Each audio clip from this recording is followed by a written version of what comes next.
Hello, नमस्कार, राधे कृष्ण दोस्तों। मैं हूं हाटकेश गुरुकुल चैनल से योगेश नागा।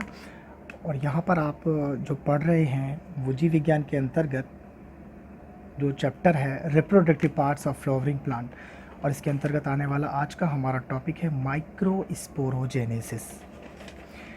तो दोस्तों, सबसे पहले इसे चैप्टर को आगे पढ़ाने से पहले हम थोड़ा फ्लैशबैक में जाते हैं कि अब तक इसमें हमने क्या पढ़ा है। तो अब तक इसमें हमने जो चैप्टर है इसका नाम है reproductive parts of flowering plant, यानी पौधों में जो जननांग पाए जाते हैं उनसे संबंधित जानकारी आप यहाँ पर पढ़ेंगे, उनसे संबंधित जानकारी आप यहाँ से प्राप्त करेंगे। तो reproductive parts of flowering plant यानी जननिक भाग जो है पौधे के। तो सबसे पहले हम इसमें पढ़ रहे थे मेल रिप्रोडक्टिव पार्ट, और एक फ्लावर का जो मेल रिप्रोडक्टिव पार्ट है, यानी जो फ्लावर होता है वो एक प्लांट का रिप्रोडक्टिव पार्ट है। इस फ्लावर में मेल और फीमेल दो पार्ट होते हैं। सबसे पहले हम यहाँ पढ़ रहे हैं मेल रिप्रोडक्टिव पार्ट, जो कि क्या होता है, स्टेमेन होता है। स्टेमेन के रूप में ये पाया जाता है। इसका जो स्टेमेन का जो मुख्य भाग है वो एंथर होता है। एंथर का जो टीएस था वो हमने लास्ट जो हमारा सेशन था उसमें हमने बताया था आपको उसके विषय में। यहाँ पर ये कुछ इसका स्ट्रक्चर बना हुआ है जो एंथर की टीएस है। प्रत्येक एंथर में अगर हम देखें तो 4 पॉलिन सैक होते हैं, 4 पॉलिन सैक होते हैं, पॉलिन चैम्बर होते हैं। तो इन चैम्बर में ही स्पोर मदर सेल पाई जाती है, और यहाँ पर ही जो माइक्रोस्पोरोजेनेसिस की जो क्रिया है वो पूर्ण होती है। जो माइक्रोस्पोरोजेनेसिस की जो क्रिया है यानी पॉलिन निर्माण की क्रिया यहाँ पर पूर्ण होती है। तो इस पॉलिन सैक के अंदर जो होने वाली माइक्रोस्पोरोजेनेसिस है उसको हम इस प्रकार से यहाँ समझ सकते हैं। माइक्रोस्पोरोजेनेसिस यानी सूक्ष्म, माइक्रो में सूक्ष्म, स्पोर यानी बीजाणु, और जेनेसिस उनका निर्माण होना, माइक्रोस्पोरोजेनेसिस। माइक्रोस्पोरोजेनेसिस में होता क्या है कि यहाँ एक माइक्रोस्पोर मदर सेल से एक डिप्लॉइड यानी 2n माइक्रोस्पोर मदर सेल से 4 हैप्लॉइड पॉलिन ग्रेन यानी 4 हैप्लॉइड सेल की फॉर्मेशन होती है। लेकिन ये 2 तरीके से होती है, ये डिवीज़न 2 तरीके से होता है। एक है सक्सेसिव टाइप और एक होता है सिमुल्टेनियसली टाइप। दोनों को थोड़ा सा हम ध्यान से देखेंगे। सबसे पहले ये जो 2n सेल थी माइक्रोस्पोर मदर सेल, ये रिडक्शन डिवीज़न द्वारा इसका न्यूक्लियस 2 पार्ट्स में डिवाइड हो जाता है। यहाँ तक बात सिमिलर है, दोनों में डिवाइड हुआ है, सक्सेसिव टाइप में भी और सिमुल्टेनियसली टाइप में भी। परंतु सक्सेसिव टाइप में क्या है, जैसे ही कोई न्यूक्लियस डिवाइड होता है उसके तुरंत बाद एक सेल वॉल इनके बीच में बन जाती है, एक मेम्ब्रेन इनके बीच में बन जाती है, और ये कम्प्लीटली 2 पार्ट में डिवाइड हो जाती है। कम्प्लीटली 2 पार्ट में, इस 2 सेलों में बट जाती है। जबकि सिमुल्टेनियसली में ऐसा नहीं होता। यहाँ पर 2 केंद्रकों के बटने के बाद, न्यूक्लियस का 2 भागों में डिवाइड होने के बाद भी किसी वॉल की फॉर्मेशन नहीं होती। विभाजित हुए ये दोनों जो भी न्यूक्लियस हैं ये दोबारा एक बार डिवाइड होते हैं। ये यहाँ पर जो हुआ था पहला, ये रिडक्शन डिवीज़न था यानी मियोसिस थी, और अब जो यहाँ पर होता है डिवीज़न दोबारा होता है, ये माइटोसिस होता है, यानी गुणसूत्रों की संख्या यहाँ पर 2n ही रहती है। तो ये जो न्यूक्लियस था ये दोबारा एक बार बटा, और इस तरीके से इसमें ये 2 इधर और 2 इस सेल में न्यूक्लियस बन जाते हैं। यहाँ फिर पुनः एक वॉल बन गई और ये कम्प्लीटली 4 भाग में डिवाइड हो गई। लेकिन यहाँ पर सिमुल्टेनियसली में ऐसा नहीं होता है। यहाँ पहले केंद्रक 4 भागों में बट जाता है, और फिर बाद में एक साथ सिमुल्टेनियसली एक साथ यहाँ पर इस सेल वॉल की फॉर्मेशन होती है, मेम्ब्रेन की फॉर्मेशन होती है, और ये जब कम्प्लीटली अलग अलग 4 पार्ट्सों में सेल जो है वो डिवाइड हो जाती है। इस तरीके की माइक्रोस्पोर मदर सेल की एक कोशिका से, एक सेल से जो 2n है, इससे 4 हैप्लॉइड सेल्स का फॉर्मेशन होती है, 4 हैप्लॉइड सेल का निर्माण होता है।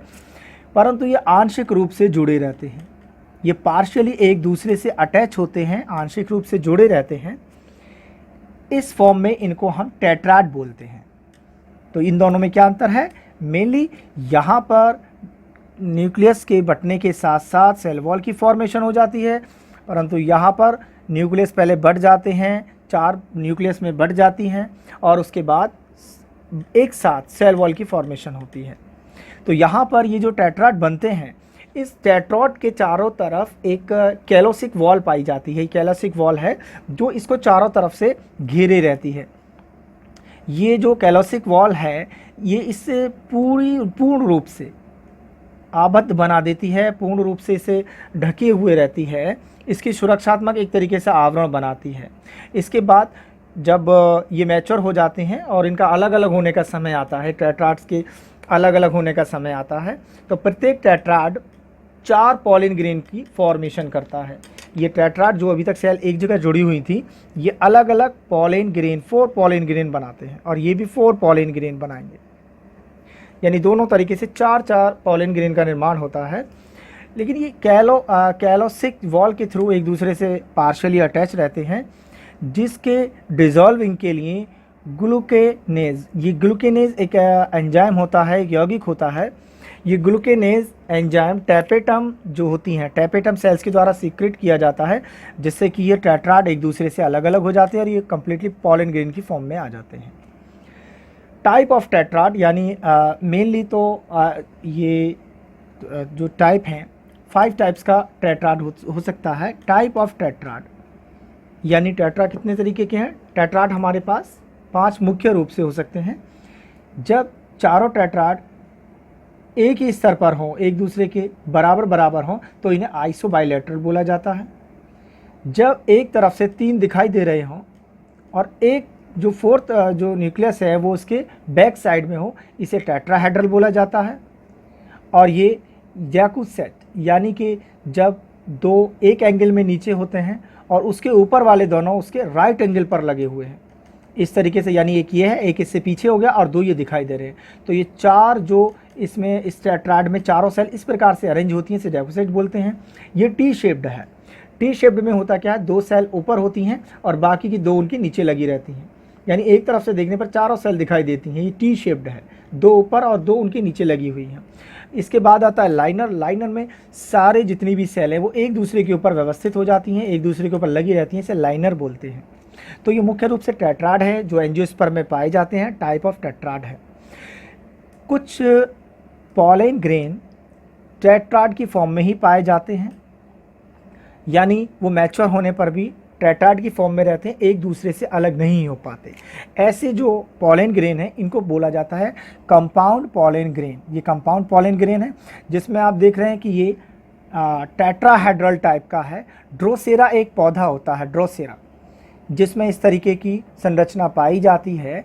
इसमें ये टेट्राड मैच्योर होने के बाद भी ये अलग अलग पॉलिन की फॉर्म में नहीं जाए, पॉलिन की फॉर्म में बनने के बाद भी, पॉलिन में बदल जाने के बाद भी ये एक दूसरे से पार्शियली अटैच होते हैं। इसे कहते हैं कंपाउंड पॉलिन ग्रेन। इसमें 3 पॉलिन ग्रेन जुड़े हुए हैं, एक इससे बैक साइड में होता है। ऐसे ही दूसरा इसका उदाहरण है टाइफा। टाइफा में भी ये टेट्राड जो है, ये टेट्राड, इसमें पॉलिन ग्रेन डेवलप हो गए, लेकिन फिर भी ये पॉलिन ग्रेन एक दूसरे से पार्शियली अटैच होते हैं। तो इन दोनों को यानी मुख्य रूप से कहा जाता है कंपाउंड पॉलिन ग्रेन। इसके साथ साथ एंजियोस्पर्म में कुछ और विशिष्टता देखी गई है जिसे कहते हैं पॉलिनियम। ये पॉलिनियम क्या है? देखिए, पॉलिनियम जो 2 फैमिली हैं, एस्क्लेपिडियेसी और ऑर्किडियेसी, इस दोनों फैमिली में ये विशेषता पाई जाती है। सबसे पहले देखते हैं हम एस्क्लेपिडियेसी। तो एस्क्लेपिडियेसी फैमिली जो है ये मुख्य रूप से आंखें वाली फैमिली है, जो आँख होता है। तो ये है एस्क्लेपिडियेसी। इसमें अगर हम देखते हैं तो इस पॉलिन ग्रेन इसमें एक चैम्बर में भरे हुए रहते हैं। ये 2 थैलियाँ हैं, ये 2 थैलियाँ हैं जिसमें पॉलिन ग्रेन भरे हुए हैं, जो काउडिकल के थ्रू, ये रचना काउडिकल कहलाती है, इसके थ्रू ये चुपके रहते हैं एक दूसरे से रचना, और इसे कॉर्पस कुलम बोलते हैं। ये रचना कॉर्पस कुलम बोली जाती है। और ये रचना जो है, 2 थैली जिसमें पॉलिन ग्रेन भरे हुए हैं, पॉलिनियम कहलाती है।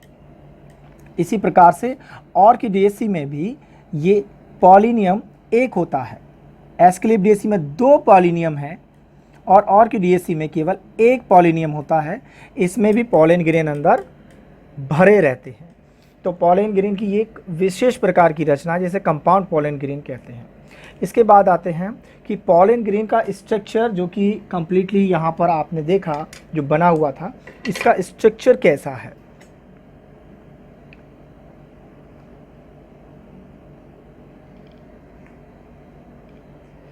देखिए ये है पॉलन ग्रेन।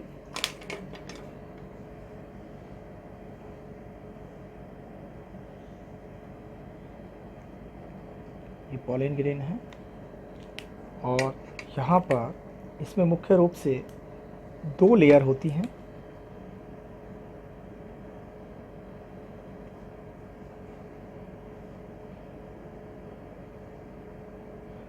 ये 2 लेयर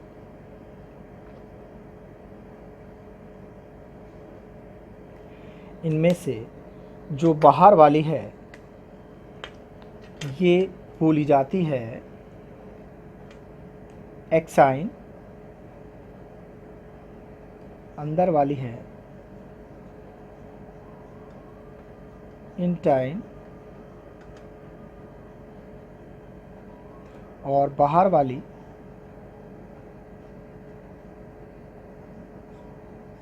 एक्साइन।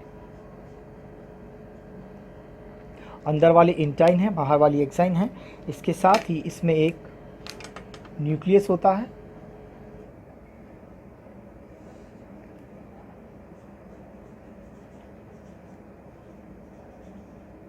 एक न्यूक्लियस होता है,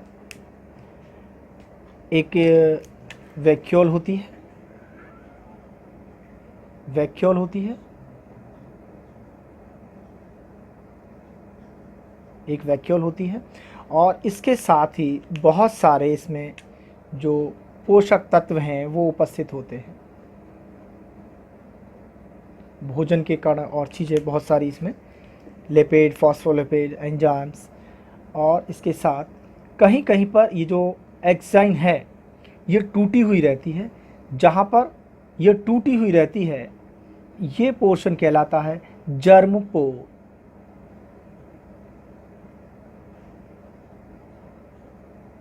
ये जर्म पोर कहलाता है। तो ये एक स्ट्रक्चर है पॉलन ग्रेन का। यहाँ पर कुछ विशेषता जान लेनी बहुत ज़्यादा ज़रूरी है। सबसे पहले हम देखते हैं जो इंटाइन है।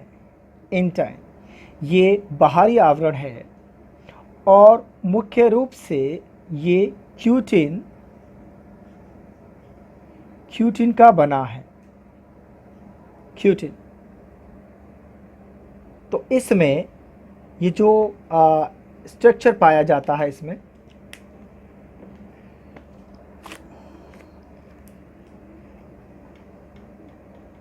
ये इस डायग्राम को दोबारा बनाते हैं।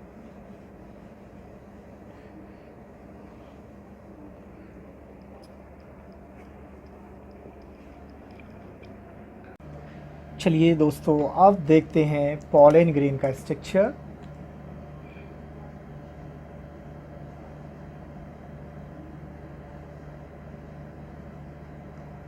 पॉलन ग्रेन,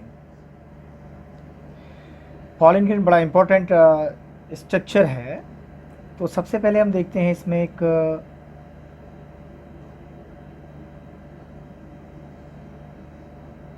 ये भीतरी रचना, एक कला है और उसके बाद एक दूसरा स्तर जो काफ़ी मोटा है। इस लेयर में कई जगह, कहीं कहीं खाली जगह है जहाँ बाहरी स्तर नहीं पाया जा रहा है। तो इसमें जो बाहरी स्तर है ये कहलाता है एक्साइन और जो भीतरी स्तर है ये कहलाता है इंटाइन। एक्साइन और इंटाइन बाहरी स्तर में यानी एक्साइन में जहाँ भी एक्साइन एब्सेंट होती है वहाँ पर ये खाली जगह कहलाती है जर्म पोर। यानी ये एक तरीके से जो एग्जाइन है उसकी अनुपस्थिति है यहाँ पर, एग्जाइन यहाँ पर नहीं पाई जा रही, उसे जर्मपोर बोला जाता है, जर्मपोर कहा जाता है। अगर हम इसकी केमिकल कंपोजिशन को देखें तो जो एग्जाइन है, बाहरी लेयर है, ये एक मटेरियल की बनी होती है जिसको कहा जाता है स्पोरोपोलेनिन। स्पोरोपोलेनिन एक मटेरियल है जिसकी ये एग्जाइन बनी हुई है, जबकि जो इंटाइन है वो मुख्य रूप से पैक्टिन और सेल्यूलोज, पैक्टिन और सेल्यूलोज की बनी होती है। मुख्य रूप से यहाँ पर एक बात को जान लेना जरूरी है, स्पोरोपोलेनिन, ये स्पोरोपोलेनिन जो लेयर है, स्पोरोपोलेनिन मुख्य रूप से एक बहुत मजबूत लेयर होती है, नॉन बायोडिग्रेडेबल लेयर है, यानी काफ़ी लंबे समय बाद भी, हजारों वर्षों तक भी ये किसी भी तरीके से बैक्टीरिया के द्वारा इसका, यानी नॉन बायोडिग्रेडेबल है, इसका अपघटन नहीं हो सकता। और यही कारण है कि इसको ये एक अटल सुरक्षा प्रदान करती है, पूरी तरीके से जो बाहरी वातावरण है उससे अंदर का जो भी मटेरियल है उसकी सुरक्षा करती है। यहाँ तक कि पॉलिनेशन के बाद भी ये जो कवर है, ये जो इसका बाहरी लेयर है वो गलता नहीं है, नॉन बायोडिग्रेडेबल होता है। तो ये एग्जाइन की मुख्य विशेषता है जो स्पोरोपोलेनिन की बनी हुई होती है। इसके बाद इसमें ऊपर कुछ कभी कभी कई देखा गया है कुछ कंटिका पाई जाती हैं। ऐसी सरफेस वाले जो पॉलन ग्रेन हैं उनको कहा जाता है रफ सरफेस। इसमें मध्य में एक वैक्यूल होती है, एक न्यूक्लियस है,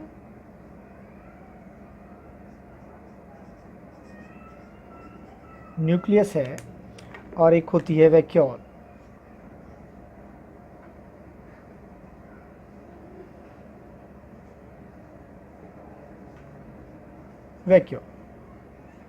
इसके साथ ही ये साइटोप्लाज्म है जिसमें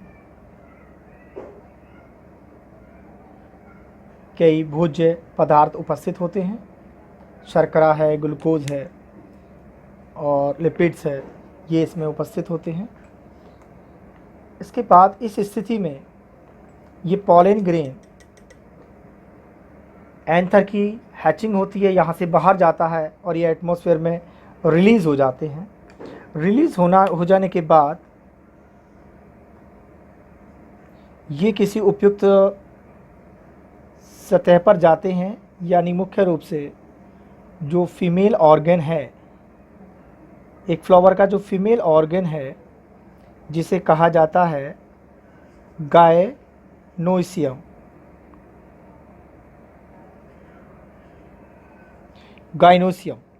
तो गायनोसियम के सबसे ऊपर वाला भाग जिसको स्टिग्मा कहा जाता है, यहाँ पर ये जाकर बैठते हैं और सबसे पहले इनका रिसेप्टर जो होता है, यानी जो रिसेप्टर होते हैं वो मैच होते हैं। अगर रिसेप्टर मैच करता है उसी स्थिति में केवल आगे की क्रिया होगी, और अगर इन दोनों का रिसेप्टर मैच नहीं करता है तो ये पॉलन यहाँ पर जर्मिनेशन नहीं करेगा।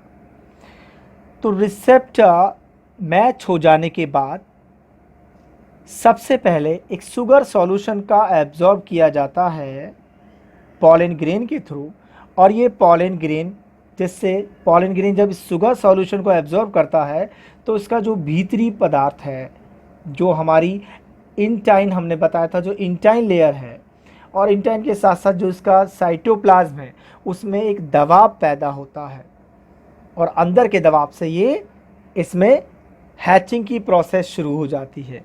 लेकिन उससे पहले यहाँ पर जो कुछ बदलाव होते हैं मुख्य रूप से उसमें वो कुछ इस तरीके से है। जो ये पॉलन ग्रेन है, इस पॉलन ग्रेन में जो ये बाहर का लेयर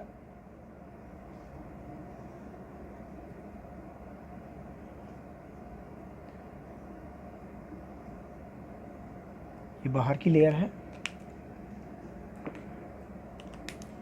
और इस बाहर की लेयर बाद यहाँ पर जो इसका न्यूक्लियस था, ये न्यूक्लियस दो पार्ट्स में डिवाइड हो जाता है,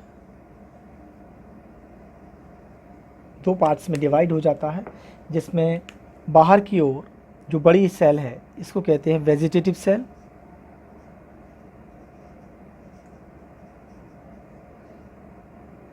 वेजिटेटिव सेल, और जो छोटी वाली सेल है ये जेनरेटिव कहलाती है, जेनरेटिव सेल, जेनरेटिव सेल है। तो यहाँ पर कुछ जो विशेषता हैं वो याद रखने के लिए हैं। कई बार क्वेश्चंस ऐसे आ जाते हैं, नीट में भी पूछा गया है कई बार। इसके जो मुख्य रूप से अंतर हैं जो ध्यान देने योग्य हैं, नंबर एक, अगर हम वेजिटेटिव सेल को देखें तो इसमें कुछ विशेषता पाई जाती है। इसका आकार बड़ा होता है, यानी आकार कैसा है इसका, बड़ा आकार होता है, लार्ज है देन जेनरेटिव सेल। जो इसका न्यूक्लियस है, केंद्रक है, न्यूक्लियस कैसा है, स्मॉल होता है, ग्रेटर देन जेनरेटिव सेल, छोटा है। ठीक है, इसमें साइटोप्लाज्म ज़्यादा होता है, यानी संचित भोज्य पदार्थ ज़्यादा होते हैं, यानी रिजर्व फूड ज़्यादा पाया जाता है, रिजर्व फूड होता है। वहीं अगर हम जेनरेटिव सेल में देखें तो यहाँ पर सेल वॉल पाई जाती है, सेल वॉल पाई जाती है, न्यूक्लियस आकार में बड़ा है, न्यूक्लियस बड़ा होता है, और जो केंद्रक है वो पूरी तरीके से एक्टिव होता है, एक्टिव, एक्टिव न्यूक्लियस, यानी पूरी तरीके से एक्टिव रहता है ये न्यूक्लियस। इसके बाद ये टू सेल स्ट्रक्चर है, और इसी टू सेल स्ट्रक्चर में अब आगे की क्रिया जो है वो पूरी होती है। कई बार ऐसा देखा गया है, कई फैमिली में ऐसा होता है कि इसी स्टेज में ये एंथर से लिबरेट होता है, एंथर से स्वतंत्र होता है, यानी इतनी पूरी की जो क्रिया है, एक न्यूक्लियस से दो न्यूक्लियस में डिवाइड की जो पूरी प्रक्रिया है वो इसकी एंथर में ही पूरी हो जाती है कई फैमिली में। लेकिन कई बार देखा गया है कि ये प्रक्रिया जो स्टिग्मा है वहाँ पर पॉलिन के पहुँचने के बाद होती है। इसके बाद जब ये पॉलिन में इस पॉलिनेशन होता है, और पॉलिनेशन के बाद ये स्टिग्मा पर पहुंचा, स्टिग्मा पर पहुंचने के बाद कुछ शुगर सॉल्यूशन को ये एब्जॉर्ब करता है, और शुगर सॉल्यूशन को एब्जॉर्ब करने के बाद इसमें से हैचिंग होती है। इसमें होता क्या है कि जो भीतरी लेयर थी, जो भीतरी मटेरियल है वो एक ट्यूब के रूप में बाहर आता है।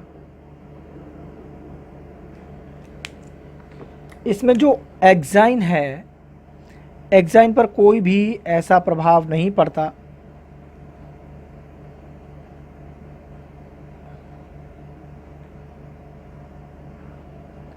इस स्थिति में जो वेजिटेटिव सेल थी, इसका वेजिटेटिव न्यूक्लियाई था, ये सबसे आगे पहुंचता है और किस में बदल जाता है, ट्यूब न्यूक्लियाई।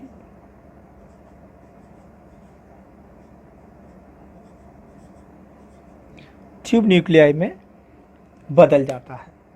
इसी के साथ जो जेनरेटिव न्यूक्लियाई है, ये जेनरेटिव न्यूक्लियाई भी दो मेल गैमीट का निर्माण करता है, दो मेल गैमीट की फॉर्मेशन करता है।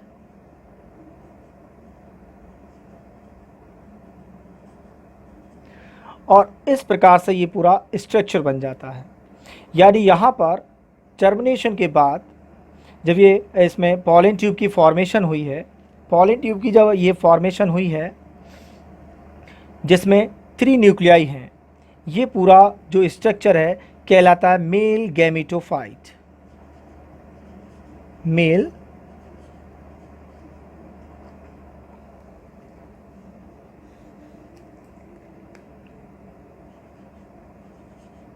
मेल गैमेटोफाइट, मेल गैमेटोफाइट है। और ये जो ट्यूब है जिसकी फॉर्मेशन हुई है, ये ट्यूब कहलाती है पॉलन ट्यूब।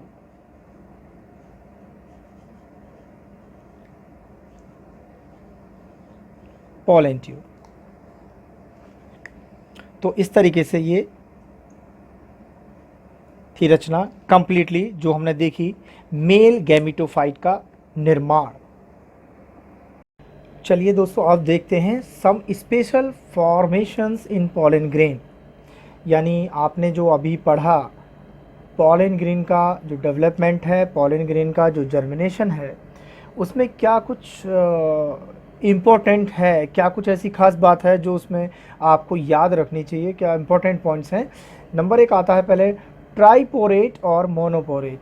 जैसा कि अभी हमने देखा था कि जो पॉलन ग्रेन है, पॉलन ग्रेन में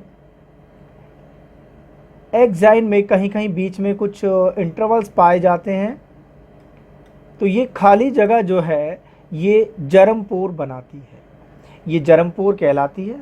आप जानते हैं ये भी जर्मपोर है और ये भी जर्मपोर थे, ये दोनों जर्मपोर हैं। जर्मिनेशन के समय अभी आपने देखा कि यहीं से ही जो पॉलन ट्यूब है वो बाहर आती है। तो जर्म पोर्स की संख्या के आधार पर नंबर ऑफ जर्म पोर्स, इनको अलग अलग नाम दिया गया है। जब जर्म पोर्स की संख्या लगभग 3 हो या 3 होती है तो इसे ट्राइपोरेट कहते हैं। क्या कहते हैं इसे? ट्राइपोरेट कहते हैं।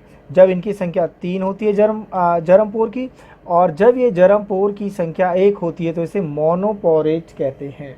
मुख्य रूप से ज़्यादातर देखा गया है कि जो ट्राइपोरेट है वो डाइकॉट प्लांट्स में पाई जाती है, ज़्यादातर डाइकॉट में पाई जाती है।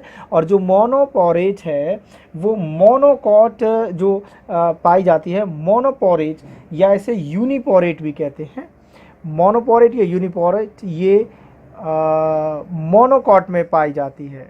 मोनोकॉट जो प्लांट होते हैं मोनोकॉट में पाई जाती है। अगला इसमें आता है निमेक्स फिनोमिना। ये होता क्या है, देखिए एक जो प्लांट है हाइसिनेथस ओरिएंटालिस, ये हाइसिनेथस जो ओरिएंटालिस जो प्लांट है इसमें कुछ विशेषता देखी गई है। इसका जो पॉलन ग्रेन होता है, उस पॉलन ग्रेन का जो न्यूक्लियस है वो बार बार डिवाइड होता है, और डिवाइड होने के साथ ही वो 4 पार्ट्स में 4 हैप्लॉइड सेल बना लेता है। ये 4 हैप्लॉइड सेल से जो बना हुआ है जो स्ट्रक्चर है, ऐसा ही स्ट्रक्चर जो हमारा फीमेल जो एक फ्लावर का फीमेल रिप्रोडक्टिव ऑर्गेन्स है उसमें पाया जाता है, और जिसमें कोशिकाओं की संख्या यानी सेल्स की संख्या 8 होती है, जिसे कहा जाता है एम्ब्रियोसैक। तो उसी तरीके की रचना पाई जाती है जो हाइसिनेथस ओरिएंटालिस में पाई जाती है। और ये घटना, ये जो फिनोमिना दिया था सबसे पहले, वो एक साइंटिस्ट थे नीमियस, जिसने ये फिनोमिना दिया, जिन्होंने फिनोमिना दिया जिसे नीमियस फिनोमिना के नाम से जाना जाता है। इसके बाद आती है पॉलन किट। ये पॉलन किट भी इम्पोर्टेंट है। जैसे कि कुछ प्लांट्स के जो पॉलन ग्रेन है, जैसे एंटोमोफिलस, एंटोमोफिलस जो ये प्लांट है, इसके जो पॉलन ग्रेन है इनके चारों तरफ एक लेयर पाई जाती है, और ये लेयर मुख्य रूप से लिपिड और कैरोटीनॉइड्स की बनी हुई होती है, जिस लेयर की वजह से इसे काफ़ी सुरक्षा प्रदान होती है।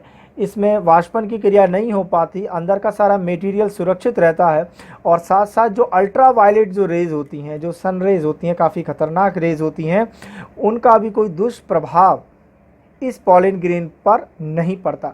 यानी पॉलन किट जो कि चारों तरफ पाए जाने वाला लिपिड और कैरोटीनॉइड से बना हुआ लेयर होता है। इसके बाद आती है यूविस बॉडीज़ या ऑर्बिकुलस ग्रैन्यूल्स। ये ऑर्बिकुलस ग्रैन्यूल्स क्या होते हैं?